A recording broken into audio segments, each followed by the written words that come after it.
video, I would like to show you how I grow microgreens. I don't use any special seeds. I don't use any special containers. So many times you can look on the internet, and yes, they have kits available with special seeds, special lights, special soil, and it can get quite expensive. I'm going to show you how I do it. I plant my microgreens during the summer because the seeds planted are usually a cold weather crop like lettuce, cauliflower, cabbage, kale. And down here in Florida, they don't do good in the summertime.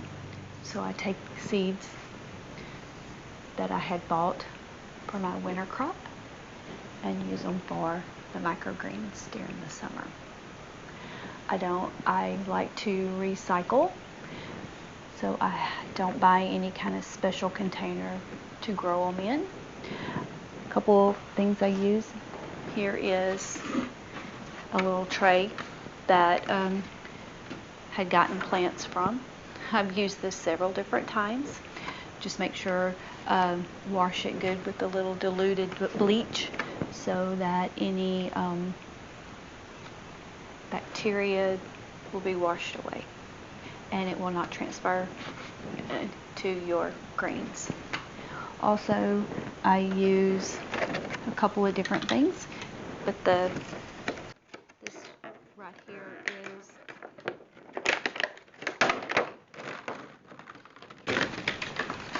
a tray that croissants came in, and these little trays are trays that strawberries came in. I like these because you can have a lid and I can give them as gifts, but it already has drainage holes. No.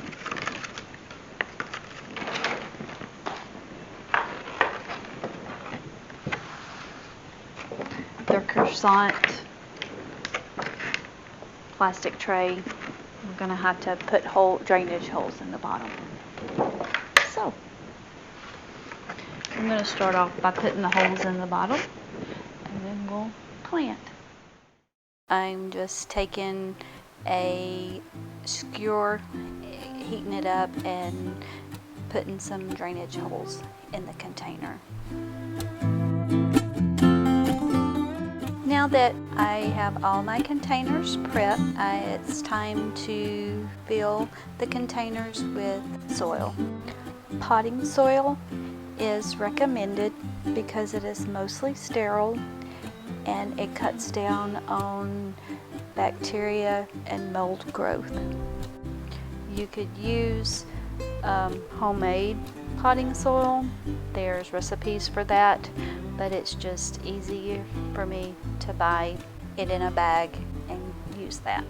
They also have some soilless systems that you can get, but as far as it only takes about 2, maybe 3 inches of dirt for the seeds to be planted in. When sowing the seeds, you just want to take it in your hand and sprinkle over the top of the dirt fairly thick. Don't worry about the spacing. Pretty much anything goes. One time you do it, it may be too thick. One time it may be too thin, but they're all going to grow and they're going to taste perfect. After the seeds are in place, I don't cover them with soil, but I do water them in.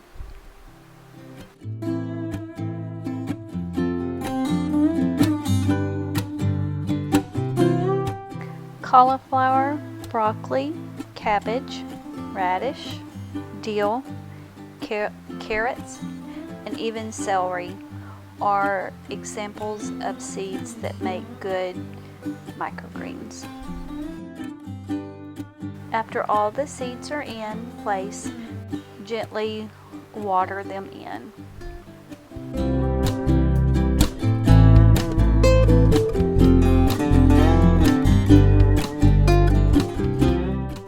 the delicate seeds are not covered with dirt, after watering throughout, I take a piece of newspaper and soak it in some water and then cover the seeds. This helps them to retain moisture and germinate quicker. On the little plastic trays, it helps, I still cover them with the newspaper, but I'm also able to close the top, which works a little bit better. If the trays don't have a lid, then I'll put something over the top to keep the newspaper from flying away. After about 2 to 3 days, the seeds are starting to sprout. When you uncover them, you may see what looks like mold growing.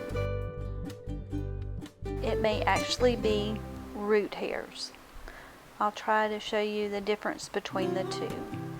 One, the root hairs are going to be attached to the root and look like little hair.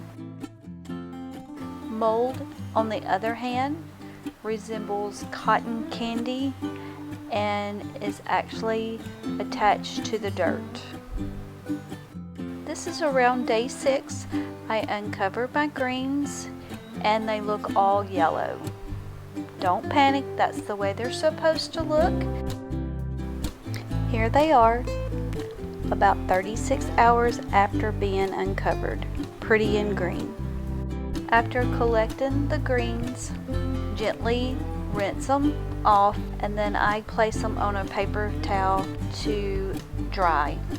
After they're completely dry, I'll wrap them in a paper towel and put them in the refrigerator. It says they last about 7 to 10 days in the refrigerator. What I usually do is just keep my little microgreen patch close by and go harvest just enough to eat at that time. Then that ensures that they stay fresh. If I'm going to cut just a handful at a time, I'll use a pair of scissors. If I'm going to cut the whole batch at once, it's faster and easier to use a serrated knife, and it cuts through there quick and easy.